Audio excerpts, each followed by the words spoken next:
Thank you, Chairman Latta, for holding this important hearing today with the commissioners from the Nuclear Regulatory Commission. Nuclear energy is critical for our energy security here in the United States, as it is affordable, reliable, and clean with baseload capacity. I'm no stranger to the role and importance of the Nuclear Regulatory Commission, as my district, the 12th District of Georgia, is home to Plant Vogtle. Plant Vogtle has units 3 and 4, which just came on operation, and they're the first nuclear reactors built in the United States in over 3 decades. With units 3 and 4 in full commercial operation, Plant Vogtle is the largest nuclear power station in the country. I'm proud of all the co-owners who persevered through this project, and it shows America actually can do big things. Plant Vogtle 3 and 4 were the first nuclear units constructed under 10 CFR Part 52. Chairman Nye, as I understand the promise of this one-step licensing regime is that once the resource-intensive licensing and construction of the first plant of a particular design or reference plan in Part 42 parlance has been completed, follow-up on applications to build the same as-constructed lead plant design would realize significant savings and expedited review. Now that Plant Vogtle's Units 3 and 4, the AP1000 reactors, are operating, Westinghouse has submitted an update to the AP1000 design to reflect Vogtle 4 as built.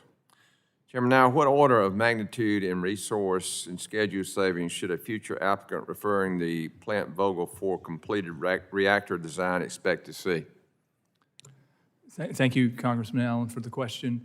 The NRC learned a lot from the Vogtle 3 and 4 experience in implementing Part 52, and many of those lessons are being brought into some of the broader rulemaking activities that we are pursuing under the Executive Order 14300 in making improvements for greater flexibility in Part 52.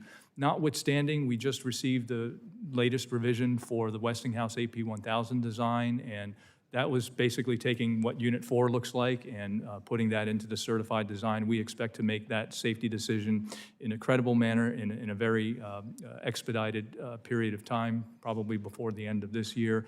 In relation to future AP1000 activities, again, based on the experience and the certified design, we're not looking at things we haven't seen before, so an applicant can expect significant improvements to the timeliness of a licensing decision. Great, good. Thank you. Any of the other commissioners wish to weigh in on this process? No comment? Okay. All right. Last Congress, we made great strides in advancing nuclear energy policy, most notably with the ADVANCE Act. Provisions for my bill, the Nuclear License Efficiency Act, were signed into law as part of the ADVANCE Act. Part of my bill was to improve the licensing process. And this is for any of the commissioners that would like to weigh in. How has the NRC been implementing these provisions, which included periodic updates to performance metrics, use of existing licensing bases when licensing reactors at an existing site, and are there any challenges in this licensing process? And I would open that up to any commissioners that would like to respond. Yes, thank you for the question, Congressman. I think one of the most transformative efforts under the licensing efficiency is how we communicate with applicants during the license review process. Last year, the former Executive Director for Operations directed staff to look at what we call consultation versus guidance. It is a principle that drives staff interactions to not cross the line into where we would be providing any particular applicant with additional information that we wouldn't give to anyone else. That has, in the past, hindered open and frank exchange. And really, when you talk about delays, it is the exchange of this information and requests for additional information where this lack of understanding can develop and delay the process. And so what I've heard from stakeholders as they've come in is a dramatic shift in how they interact with staff and the information that they get. Okay. Any other comments?